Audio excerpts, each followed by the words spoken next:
Alright guys, so today I'm going to be talking about who I feel are the top 10 greatest athletes of all time. And the criteria is going to consist of their dominance over their sport as well as their impact for their sport, alright? Coming in at number 10, we've got none other than LeBron James. The guy is 6'9", 260, runs like an NFL wide receiver, and has enough hops to possibly grab quarters off the backboard. He's clearly in the greatest physical specimen category. With all the tools to possibly play any sport he wanted to, LeBron decided to take his talents to the NBA, and I'd say that decision was a good one. LeBron is the only NBA player in history to reach 27,000 points, 7,000 assists, and 7,000 rebounds. He'll most likely end up top 3 in total points scored, top 7 in total assists, and top 10 in total steals. He has 4 MVPs, 3 championships, and 3 finals MVPs, which includes leading the Cavaliers back from a 3-1 deficit in the NBA Finals against a team with the greatest regular season record ever. LeBron has certainly left a major imprint on the NBA so far.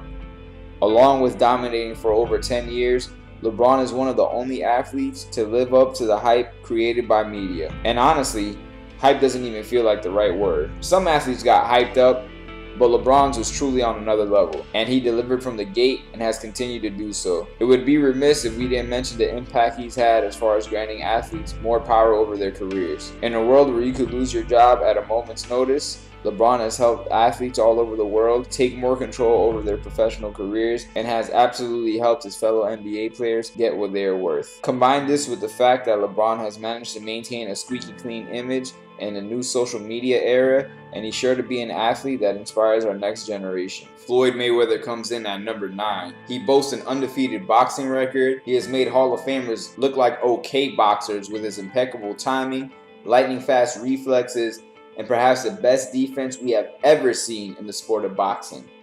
To be able to deliver every single time you are called upon over the course of 20 years is simply unreal. Mayweather has also empowered boxers to take more control over their careers and arguably helped keep boxing alive after Oscar De La Hoya retired. Following the De La Hoya bout, all of Floyd's fights became must-see TV. People may have complained about his actions outside the ring and even may say he's a boring fighter, but they would be the first ones to order his pay-per-view in hopes of seeing him lose. Floyd helped open the door for someone like Conor McGregor, another polarizing figure you either love or hate. We got Mr. Michael Phelps at number 8. Michael Phelps has 28 medals. Number 2 only has 18. The man broke 39 world records. He has 23 gold medals. Remember, number 2 only has 18 total medals. I don't think much more needs to be said about his dominance. As far as impact goes, I'm sure you remember this race and couldn't care less about swimming.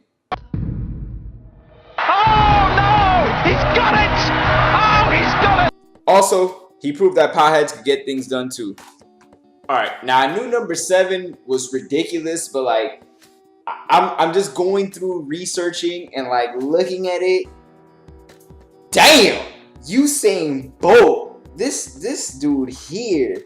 A lot of firsts with this dude here, you know what I'm saying? He is the first person to hold both the 100-meter and 200-meter world record.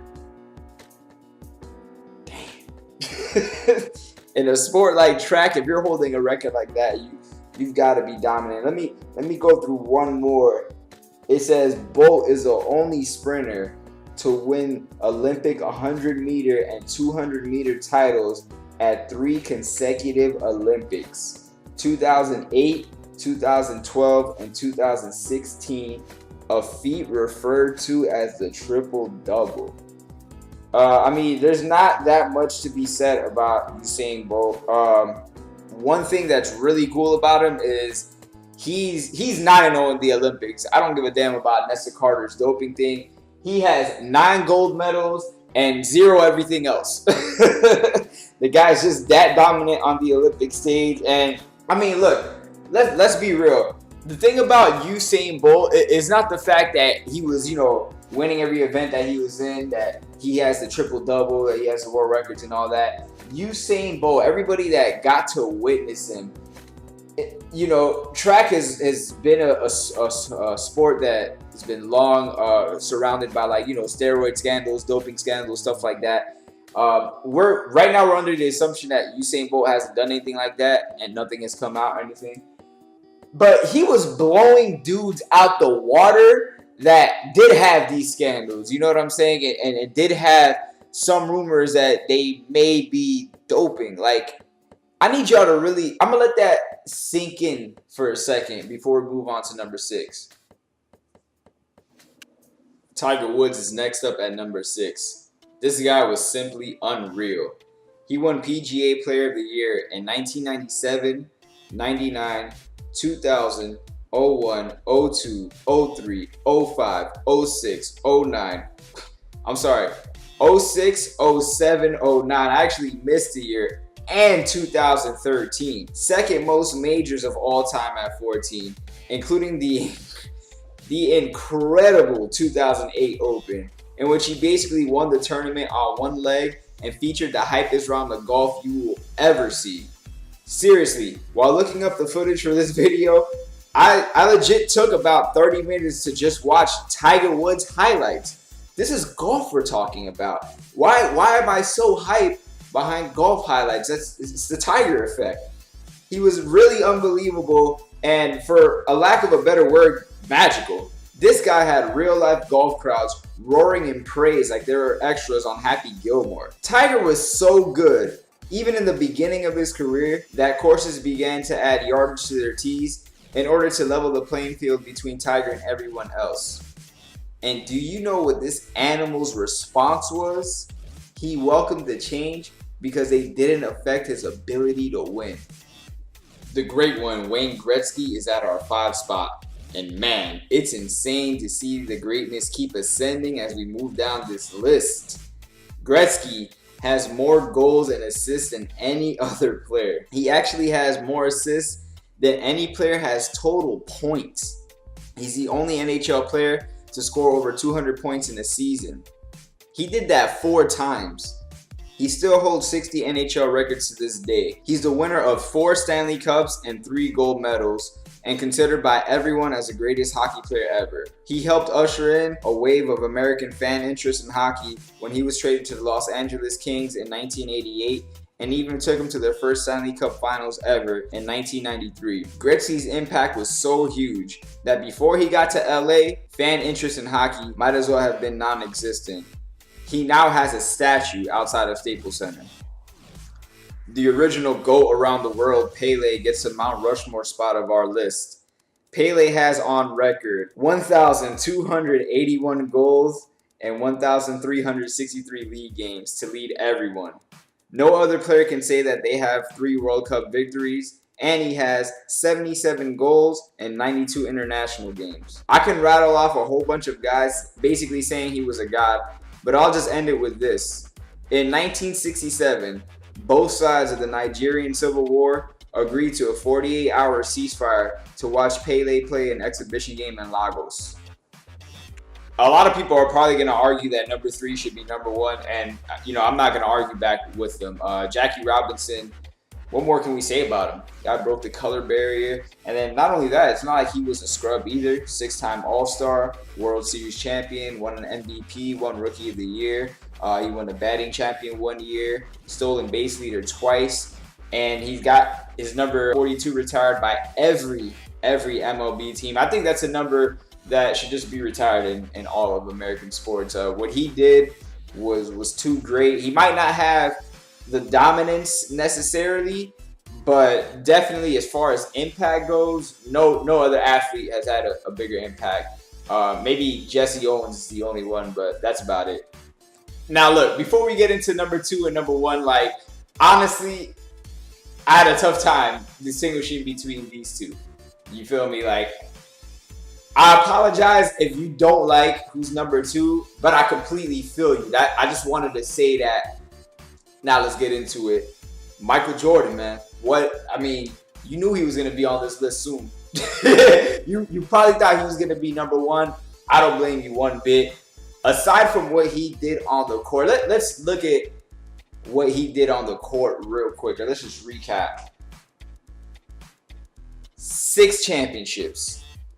6 finals MVPs, 5 regular season MVPs, 10 scoring titles, Rookie of the Year, Defensive Player of the Year. Literally was the best player in the NBA.